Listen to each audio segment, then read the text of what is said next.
Hello दोस्तों, examination classes में आपका स्वागत है। आज मैं आप लोगों के लिए बिग ब्रेकिंग न्यूज़ लेके उपस्थित हुआ हूं। हाँ दोस्तों, जैसा कि आप मेरे थंबनेल में देख रहे हैं, NIOS DElEd supreme court order जारी हो गया। हाँ दोस्तों, ये बहुत बड़ा खुशखबरी है NIOS डीएलएड की कि सुप्रीम कोर्ट का आर्डर भी जारी हो गया। मैं ये यहाँ पे स्टेटस लगा रखा हूँ, हो गई बड़ी जीत, प्राथमिक भर्तियों में NIOS डीएलएड वैलिड। हाँ दोस्तों, सबसे पहले तो मैं एग्जामिनेशन क्लासेस की तरफ से सभी NIOS डीएलएड के अभ्यर्थियों को धन्यवाद देना चाहूँगा, क्योंकि उन्होंने इतनी मेहनत से, इतनी कर्मठता से इस केस को लड़ा है। ये और सुनिए, मैं बार बार अपने वीडियो में यही कहता था कि NIOS डीएलएड की ही जीत होगी। जैसा कि मैं इन तीन राज्यों Bihar high court, Uttarakhand high court, Tripura high court, तीनों के जजमेंट को एनालिसिस किया है। उस अकॉर्डिंग से मैंने कहा था कि तीनों हाई कोर्ट में NIOS डीएलएड की अभी तक जीत हुई है, तो आगे भी सुप्रीम कोर्ट से भी जीत होगी। इसी अकॉर्डिंग मैं बोलता रहा हूं। लोग बाग बहुत इधर उधर का भी कमेंट मुझे बोलते थे, लेकिन मैं उसको सबको अवॉइड किया और बोला कि NIOS डीएलएड की ही जीत सुनिश्चित है। ये देखिए दोस्तों, आर्डर आ चुका है। आर्डर आज का है। आप जाके सुप्रीम कोर्ट की ऑफिशियल वेबसाइट से ऑर्डर खुद भी निकाल सकते हैं। बहुत बड़ा ऑर्डर आज आया है दोस्तों, यहां पे देख लीजिए। These appeal challenge the common judgment and order date 14 September 2022 pass by the high court of the Uttarakhand. अब मैं ये बात को ये कहूंगा दोस्तों कि इसके मैं डायरेक्ट उस पॉइंट पे ले चलता हूं जहां पे आपको ये देखने को मिलेगा कि हाँ, ये देख लीजिए कितने पेज की पीडीएफ है। 39 पेज की पीडीएफ है। यहां पे वो चीज लिख दी गई है दोस्तों। In the result we pass the following order, the appeals are allowed, means appeal को स्वीकार किया गया। The impugned judgment and order date 14 September 2022 passed by the high court of Uttarakhand and nation is the quashed and set aside. And देखिए दोस्तों, the writ petitions filed by the original writ petitioner और the dismiss, means जो 14 September 2022 को high court of Uttarakhand ने judgement दिया था, उसको इन्होंने क्या कर दिया, उसको इन्होंने डिस्क्वालिफाइड कर दिया है। पेंडिंग एप्लीकेशन इफ एनी है तो वो भी क्या किए गए, डिस्पोज कर दिए गए, मींस बंद कर दिए गए। अब मैं आपको इसके हिंदी वर्जन में ले चलता हूं दोस्तों और डिटेल में समझाता हूं कि इस ऑर्डर में है क्या। यहां पे आप देखिए, यहां पे आइए, देख लीजिए।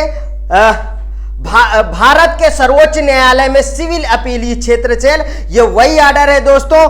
आइए इसके अब मेन पॉइंट में चलते हैं। देखिए, BR गोई जज साहब का ये ऑर्डर है और छुट्टी स्वीकृत। ये अपील आम फैसले को चुनौती देती है और उच्च न्यायालय द्वारा आदेश दिनांक 14 सितंबर 2022 पारित किया गया। उत्तराखंड में नैनीताल में रिट याचिका जो अभी मैंने बताया 10 फरवरी 2021 को आदेश को चुनौती देते हुए दायर किए गए थे।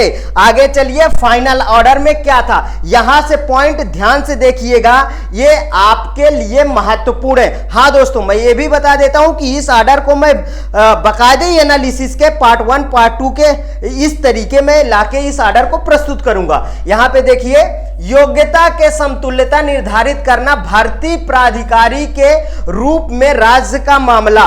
उपरोक्त को ध्यान में रखते हुए हमारे विचार में उच्च न्यायालय ने यह मानने में गलती की है कि कुरुक्षेत्र विश्वविद्यालय द्वारा दी गया कला और शिल्प में डिप्लोमा डिग्री हरियाणा औद्योगिक द्वारा आयोजित कला और शिल्प में 2 वर्षीय डिप्लोमा परीक्षा के बराबर है। निदेशक औद्योगिक प्रशिक्षण और व्यवसायिक शिक्षा हरियाणा द्वारा संचालित प्रशिक्षण विभाग या कला और शिल्प में डिप्लोमा। 41वां पॉइंट देखिए, इस न्यायालय ने ऊपर जो कहा है उसे ध्यान में रखते हुए हम पाते हैं कि उच्च न्यायालय ने 18 महीने जो बार बार लोग बाग पॉइंट बना रहे थे। देखिए 18 महीने रोक कर गलती की है। एनआईओएस द्वारा ओडीएल मोड के माध्यम से संचालित डिप्लोमा समकक्ष है। क्या है? समकक्ष है। साल के नियमित डिप्लोमा के लिए विशेष रूप से तब जब वहां था रिकॉर्ड में ऐसा कोई सामग्री नहीं रखी गई है जिसमें दूर दूर तक ऐसा हो सके कि विशेषज्ञ निकाय एनसीटीई द्वारा यह योग्यता की सिफारिश की गई थी।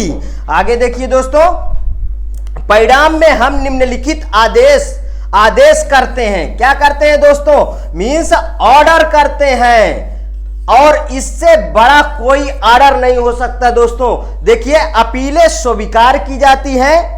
अपेक्षित निर्णय एवं आदेश दिनांक 14 सितंबर 2022 उच्च न्यायालय द्वारा पारित नैनीताल उत्तराखंड को रद्द कर अलग कर दिया गया, और मूल रिट याचिकाकर्ताओं द्वारा दायर रिट याचिकाएं बर्खास्त कर जाते हैं, और लंबित आवेदन यदि कोई हो तो निपटारा कर दिया जाएगा उपरोक्त शर्तें। देख लीजिए दोस्तों, मैं बार बार आपको यही कह रहा था, एनआईओएस डीएलएड की जीत हुई है, होगी। आज देख लीजिए हो भी गई है दोस्तों। यदि ये मेरा वीडियो आपको अच्छा लगे तो प्लीज और प्लीज मेरे एग्जामिनेशन चैनल को आप सब्सक्राइब करिए, मेरा वीडियो लाइक करिए, ज्यादा से ज्यादा दोस्तों में शेयर करिए। हाँ, अपनी प्रतिक्रिया कमेंट बॉक्स में जरूर दीजिए। अगला मैं इसका और एनालिसिस क्या आपके सामने प्रस्तुत कर दूंगा न्यू वीडियो। ओके दोस्तों, थैंक यू दोस्तों।